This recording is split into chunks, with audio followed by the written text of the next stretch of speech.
For a multitude of reasons, I don't want this movie to ever see the light of day. Okay, Lord of the Rings has a very special place in my heart. It is something that I've been firmly immersed in for a very long time, but most recently within the past couple of months. I mean, every weekend, whenever I have a spare moment of time to dedicate to, the 3 to 4 hours for an extended cut of either the trilogy or for The Hobbit themselves, where, yeah, the Hobbit films aren't very good, but I still like them. There are things that you can go ahead and, take out of them. Like, there's still 4 movies, okay? No, there's 3 Hobbit movies, but I'd assign them all a 4. But the performances and some of the characters and, hell, even just the main plot, well, the one that, Tolkien wrote and most of the stuff that was faithfully adapted is, in fact, quite good. In fact, excellent in some respects, and that includes Gollum and the Riddles in the Dark sequence from An Unexpected Journey. That is fantastic stuff. Mostly because it is just ripped directly from the pages, which is exactly why the Hunt for Gollum movie, I don't want to see it, man. Okay, because the worst aspects of The Lord of the Rings, which is a very small subset of one very small plot line, okay? For every Osgiliath siege you get in Two Towers, you also have to deal with the expanded and extrapolated parts of Peter Jackson's favorite character in Lord of the Rings, Treebeard, with Merry and Pippin. And it's like, okay, cool, that's laborious and very annoying. And then you take a look at what happened with the Hobbit films and those 2 or 3 additional plot lines that end up detracting from Bilbo and the company of Thorin. The goofy-ass love triangle, everything that Gandalf does. Because of that, there are several integral characters that end up getting damaged by just going off on these bloated quests. And so we don't really need that anymore. Okay, Lord of the Rings is still fantastic in the words of the late great Bernard Hill. I don't know why anybody continues to do any work in Middle-earth. We knocked it out the park years ago. That was in reference to Rings of Power. But even still, when I hear Andy Serkis is coming back and he's going to play Gollum and he's also going to direct this, so it's like, okay, it's very much a passion project, but you're also adapting and looking to expand to at least 2 movies. Where have we heard this before? Taking very small amounts of source material and then blowing them out into a multi-movie affair. It's even worse with The Hunt for Gollum because this is just, a couple of paragraphs in Fellowship, and this is supposed to get spun out into 2 movies? Yeah, man, I don't think so. Gollum got out completely and totally unscathed from the Hobbit movies. Gandalf, not so much. Not so much. He's kind of an idiot off of the back of those 3 films. Sauron is also ruined because of all of that insanity that goes on. There's also a couple of buffers that you can put in place between The Hobbit and The Lord of the Rings that don't end up detracting from the greatness of that trilogy. But the way that this film would potentially line up, it would take place concurrently with the time frame of a Gandalf leaving the Shire after he gets inklings that Bilbo has the One Ring, and then before he comes back and sends Frodo on his way. It's like, this could, This is very delicate ground you're treading on here, and because of what we've seen recently with certain adaptations, and especially ones that come out of the Warner Brothers house, I mean, just don't.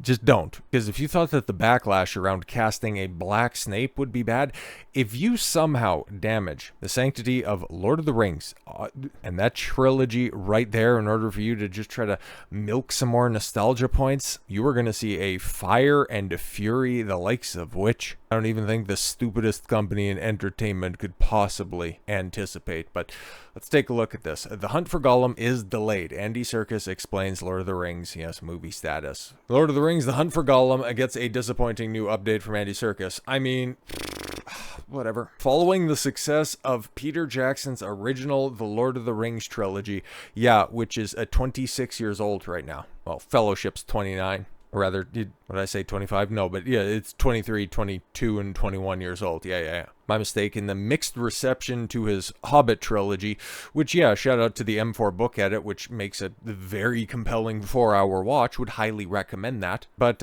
you also don't want to point out that Peter Jackson and Fran Walsh and Philippa Boyens were also very much linked to another Lord of the Rings project that just came out a couple of months ago. Does anybody remember the War of the Rohirrim? A comparable amount of source material that was adapted in order to tell that abomination is what we're working with here with The Hunt for Gollum. So, But yes, the world of Middle-earth is set to return once more in a story set between the events of Fellowship and the Two Towers. The Hunt for Gollum was confirmed to be in the works in May of 2024. No, with Jackson producing and Serkis directing the tale about Aragorn and Gandalf's quest to apprehend the titular creature.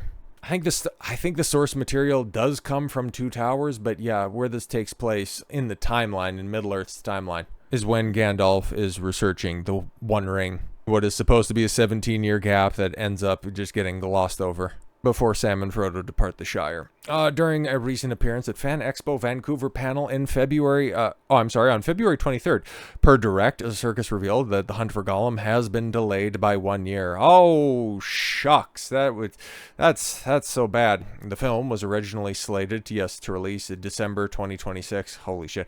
But now a bow into theaters December 2027. So apparently, if other delays, actually that's from Warner Brothers as well, are to be believed, Andy Serkis is going to have a very, very busy 2027, because what is supposed to come out a couple of months prior to that? That's supposed to be Batman 2, which I don't think is going to happen, and I just also hope that that same courtesy is extended to this film. Just stop at this point. With filming set to get underway next year. Check out Serkis's comments below. Well, what did he said? Yeah, it's not 2026. It was originally going to be December 2026. It's going to be December 2027. We are right at the beginning of the writing process. What? You're just beginning to... oh, God. We will be prepping later this year. Prep takes a good chunk of time, 6 or 7 months. At least you're prepping this time around, and it's not like the Hobbit movies where the third film, Peter just thought, oh, that'd be a great idea, and we'll just go ahead and make that movie up on the fly. They didn't even have a finished script by the time that they were getting cameras to roll. And then we will be shooting next year. So it's back into that December 27 release date. Fantastic. So, yeah, this is where shit gets, I don't want it. Okay, for as much damage to characters The Hobbit did to the Lord of the Rings films, it's like Gandalf was made kind of a dumbass in his little side quest over in Dol Guldur, which was also being repurposed from an event that happened, I think like a century prior to the events of The Hobbit. But yes, it's something that very much did happen, and when you unpack everything that happened there, it's like it makes a lot more sense as to how was it Gandalf got the key and the map to Erebor to give to Thorin if he hadn't met with Thrain beforehand in Dol Guldur, and it was the first time that he had seen him since the Battle of Mortensen. Like, see, it gets totally convoluted, and this is what happens when you pick and choose from the source material. Shit just doesn't really make sense. Like, you can tell a compelling story if you just want to fuse a bunch of them together, but when logistics just don't make any sense at all, you just end up bastardizing and hurting characters. And then if you're going to be doing a likewise adaptation, and especially of this story, you very much end up hurting what is arguably the co-protagonist of all of the films in Aragorn. Like, no, don't be doing this. Nope. To hit the December 2026 release date, The Hunt for Gollum, I would have had to start filming this year. That would mean having a script ready to go, which is kind of wild how they haven't been doing this, because they managed to crank out War of the Rohirrim in order to maintain rights so that they could go forward with this project. They announced it back in 2024, and they don't have a script? Huh, weird. But yes, it's clear it's still in the very early days of writing the movie, and screenwriters Fran Walsh, Philippa Boyens, Phoebe Gittins, and Papa Giorgio evidently want to make sure that they get it right. Oh, okay, cool. Yes, after the poor response to Lord of the Rings, The War of the Rohirrim. Yeah, which all of them worked on. And the more even going back to, yes, Lord of the Rings special features and the Hobbit stuff as well, like Fran Walsh and Philippa Boyens, they're definitely products of the time. And it's still amazing that trilogy turned out as well as it did, because, oh boy, some of their comments specifically, okay, like we don't even need to have the whole, we needed to have a love triangle in there because, Tolkien famously didn't have enough women in his writing, so yeah, we're just going to go ahead and put one of the most contrived and tropey female characters in recent history and then just throw her in there for very little discernible reason. just the stuff that they wanted to do in their interpretations of Eowyn, it's like, bro, keep them away from writing this stuff. They are not fit for task. In addition, starting mixed reviews, the anime film was a major box office bomb, grossing just $20 million. Too much, actually. Getting the script right will also, be what encourages the original Lord of the Rings cast members to return, which, no, can we not?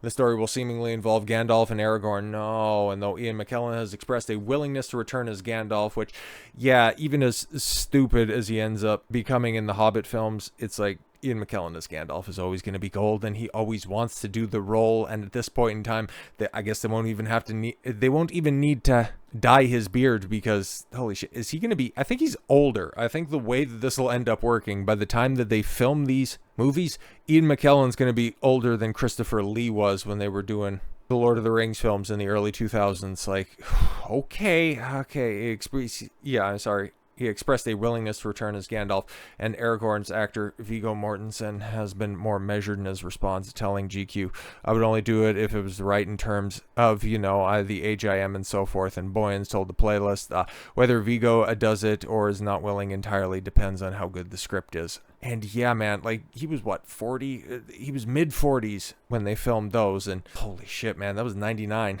And they're going to be rolling tape on this, 27 years removed. And this is supposed to be told in continuity with Fellowship. Like, it's just going to be more dodgy CGI. And if you thought that Christopher Lee looked plasticky in the Hobbit movies because the guy was 92 fucking years old, if Aragorn's going to be playing such a big role in this, and it's going to be definitely during the days when he was a ranger with the Dunedain, it's just... I don't want it. And yeah, as the note points out here, if Mortensen returns as Aragorn in Hunt for Gollum, he will be older than McKellen was during the filming of the original Lord of the Rings trilogy. This is just... It's a recipe for disaster. I don't know anybody who, outside of just, yay, more Lord of the Rings people. I don't know how you take a look at all of the other adaptations out there in the world today. The Harry Potters, the Star Wars, the Marvels, and hell, even in a Lord of the Rings backyard with Rings of Power or War of the Rohirrim, and go, you know what? We need more of this stuff, okay? We need more aged filmmakers and the people that used to be really good coming back to an IP, because that's never bitten anybody in the ass before. Hello, Doctor Who. And once again, hello, War of the Rohirrim. Let sleeping dogs lie. And to speak specifically on Warner Brothers, and it also speaks to why there was a Black Snape cast. It's because Warner Brothers doubles down on an inclusion despite $200 million loss, yes, with Suicide Squad killed the Justice League. That's just on the gaming side of life, but also it speaks to their wider industry and their wider scope of business. Warner Brothers Discovery announced it is committed to telling inclusive and diverse stories across our film and television programs around the world. Chief Global Diversity, Equity, and Inclusion Officer Asif Sadiq and Chief People and Culture Officer Jennifer Remling. Neither of those sound like real jobs that they actually do anything at outside of just mess shit up. Sent a memo to staff, and it was obtained by Deadline back at the end of February, where they unequivocally declared the company's support to diversity, inclusion, and equity of initiatives. Now, for more than a century, our company has had a proud history of creating stories that inspire, educate, and entertain audiences, of all backgrounds, all over the world. Yeah, but now you want to go ahead and insert a bunch of modern day-isms, and you're very provably shrinking your influence. Funny how that shit ends up working. As storytellers, to truly and deeply connect with those global audiences, it's imperative that we understand and reflect the incredible depths of their lives and experiences. We've been telling successful stories, and Warner Brothers, they have some of the biggest IPs that are out there, and at one point in time, they were doing the most with them, because just cast your minds back, about a decade and change ago, you had Christopher Nolan's Dark Knight trilogy completely and totally dominating popular culture, setting the tone for superhero films moving forward. You had the Harry Potter movies on top of the world as well, prior to the MCU, the most successful film franchise in history. Game of Thrones was off to a good start, and then the Hobbit movies, for as goofy as they weren't infused with any of this stuff outside of Tariel. But if you think that's going to be the case this time around, last year you had Suicide Squad kill the Justice League. Intersectional disaster. I gave props, to Corlys Valerion being race changed, because in the context of the story, ended up making sense. Did they have to do it? Absolutely not. Did it add to the story? Well, it didn't detract from it. Okay, it definitely made, yes, Rhaenyra more of a hypocrite and far more obvious the corruption within the royal family. And Steve Toussaint's a really good actor, by the way. He's definitely great in that role. It's just, is lightning going to strike twice? Is Papa Asiatu going to be just the second coming of Alan Rickman in the role of Severus Snape? Or by the time that we actually get around to rolling footage and rolling cameras on A Hunt for Gollum, are we going to have Arwen come down and tell Aragorn how he needs to start living up to his destiny? How it's very difficult for her to be the daughter of an elven lord who is just far too overbearing, always trying to get her to take the ship to the west. Now she has wavering faith in Aragorn for not living up to his full potential. I don't want it. I don't want any of this stuff. It might be great, but at this point in time, with everything that we've seen, I wouldn't risk a roll of the dice on something that could be good for something that is most likely not going to be good. So with all that said, thank you all very much for the gift of your time. I've been Don Consuelo. I want you to follow your gut and get after it. Take care, everyone.